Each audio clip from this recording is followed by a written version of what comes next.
got so motherfucking design on right now.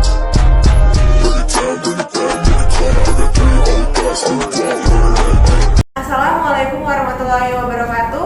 Kami dari kelompok 3, saya Sri Manis Tepu, saya Delia Manik, saya Humaira Wulandari, saya Nahya Polisya, saya Desi Artatirta dari Universitas Islam Sumatera Utara, Fakultas Ekonomi Bisnis, Prodi Manajemen, dengan dosen pengampu Ibu Heni Tri Astuti.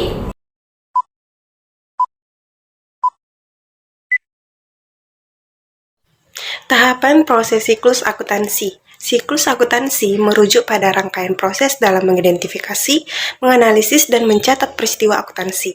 Siklus dimulai dari identifikasi transaksi dan diakhiri dengan memasukkan transaksi tersebut ke dalam laporan keuangan. Mengapa siklus akuntansi penting? Karena tujuan siklus akuntansi adalah untuk memastikan bahwa prosedur dalam pelaporan keuangan berjalan dengan benar, dan itu penting untuk menghasilkan laporan keuangan yang akurat dan sesuai dengan standar yang berlaku. Siklus akuntansi dimulai dengan mencatat setiap transaksi dan diakhiri dengan laporan komprehensif tentang aktivitas keuangan bisnis. Akuntansi harus memilah berbagai transaksi keuangan dalam bisnis. 1. Bukti-bukti transaksi. Bukti-bukti transaksi adalah yang berkaitan dengan perubahan kondisi keuangan perusahaan. Itu dapat berupa penerimaan faktur, bukti kas keluar, memo, penghapusan, pengakuan penjualan, dan lain sebagainya. Harus sah dan dapat diverifikasi. 2. Mencatat transaksi pada jurnal di hasil analisis. Akuntansi kemudian mencatat semua transaksi ke dalam jurnal secara runtut. Dalam jurnal tersebut, kita dapat menemukan berbagai transaksi-transaksi yang terjadi dalam satu periode. Ketika mengentri ke dalam jurnal, akuntan akan membagi setiap transaksi menjadi 2 bagian, debit dan kredit.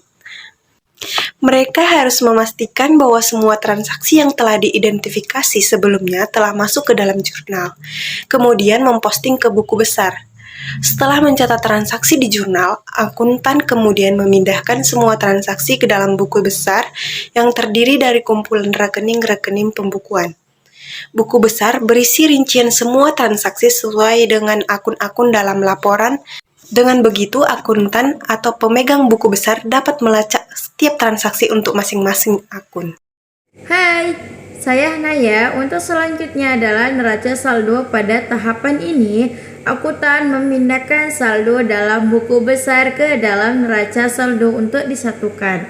Neraca saldo memastikan bahwa total debit sama dengan total kredit. Dalam catatan keuangan, jika total debit tidak sama dengan total kredit, akuntan harus mencari masalahnya loh sebelum menyusun laporan. Menyiapkan jurnal penyesuaian. Menyiapkan jurnal penyesuaian. Di dalam jurnal ini, akuntan mencatat beberapa hal. Misalnya, ketika menemukan beberapa transaksi belum dimasukkan, mereka akan mencatatnya dalam jurnal penyesuaian. Atau ketika mereka menemukan ada transaksi yang salah dan perlu penyesuaian, mereka juga mencatatnya dalam jurnal ini. Neraca lajur. Dalam menyusun neraca lajur tidak boleh dilakukan secara sembarangan. Apabila tidak disusun rapi, hal ini bisa membuat pembacanya menjadi bingung. Selanjutnya, neraca saldo penyesuaian. Menyusun neraca saldo yang disesuaikan setelah menyesuaikan buku besar dengan input pada jurnal penyesuaian, akuntan kemudian memindahkan akun-akun ke dalam neraca saldo yang baru. Mereka kemudian mengelompokkan akun-akun tersebut sesuai dengan kategori mereka dalam komponen laporan keuangan. Laporan keuangan. Menyusun laporan keuangan dari informasi pada neraca saldo yang disesuaikan atau adjust trial balance. Akuntan kemudian menyusun bagian-bagian utama laporan keuangan mulai dari laporan laba rugi, laporan laba ditahan, neraca, hingga laporan arus kas. Akuntan akan memasukkan akun-akun pendapatan dan beban ke dalam laporan laba rugi. Sementara itu, untuk neraca, mereka memasukkan akun-akun ke dalam subkategori aset, liabilitas, dan ekuitas pemegang saham.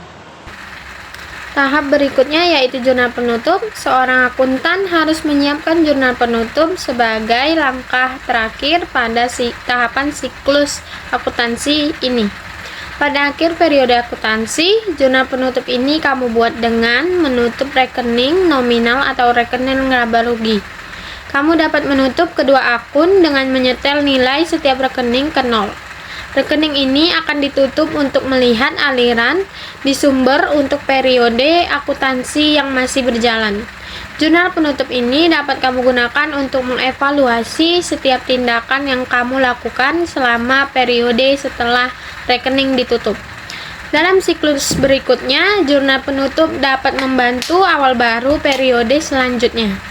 Jurnal penutup hanya untuk akun-akun pendapatan, beban, dan dividen, bukan akun aset dan liabilitas. Langkah selanjutnya adalah neraca saldo setelah ditutup. Singkatnya, neraca saldo hanya menunjukkan saldo untuk rekening yang permanen saja.